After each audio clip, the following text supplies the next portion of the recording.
Alright, so now we're going to compare the graph of position with respect to time and the graph of acceleration with respect to time. We'll go on and we'll look at acceleration and velocity too. But I want to start with this one first. I want you to pause the video real quick and then compare it and contrast it. See if there's any differences you see here from here. See if there's any similarities between the two. Okay, so pause it really quick. I'll hold my breath and just try to compare and contrast. Okay, so hopefully you pause that video so I don't have to hold my breath for too long. So, compare. Well, once again, frequency is still the same. Boom, boom, boom, boom, boom, boom. They behave exactly the same. They have that same period. Bonk, bonk, bonk, bonk, bonk. Okay? Cool? The other thing that's important is both of them are starting at 0. Both of them achieve 0 points at the same time. That means that when the position is at 0, which means in this motion, up and down, right at the center, when the position is equal to 0, the acceleration is equal to 0. Okay?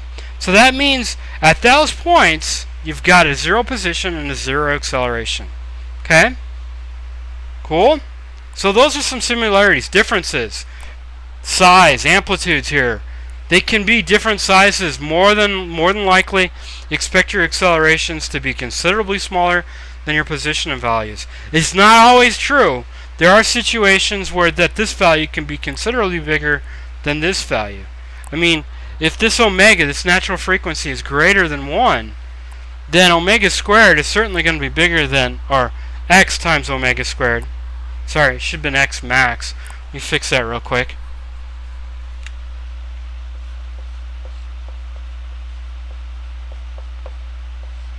That x max times omega squared should be greater than this if that omega is greater than 1. Okay? Differences. They're completely out of phase with each other. When this one reaches a maximum value, the highest point, this one reaches the lowest point. Wow, that's actually an interesting thing to think about.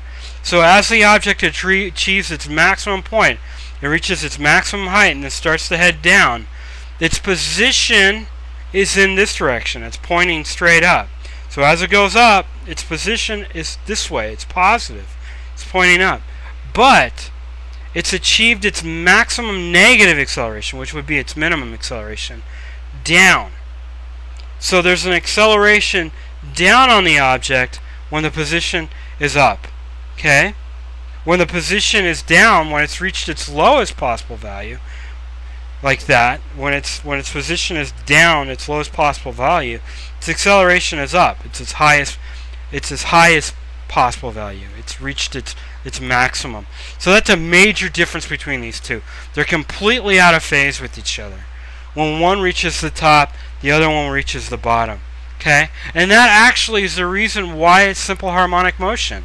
When you achieve a positive x value, an x value, you're experiencing a negative acceleration, which means that the acceleration and the position are always in the opposite direction of each other, with the exception, of course, of 0. There's no real direction of 0. But everywhere else, except for on that line, the positions are positive, the acceleration is negative. They're opposed to each other. Okay? Which, if you think about it, is what it keeps moving. If it reaches its maximum, there's an acceleration to pull it in this direction. Once it's traveled beyond that equilibrium, the acceleration starts to point up and it gets bigger and bigger as it goes down. Okay? That's position versus acceleration graphs. It's really kind of interesting if you think about it. How they behave and why it's simple harmonic. Why it behaves the way it does. Okay? Now next I'm going to bring up velocity versus acceleration.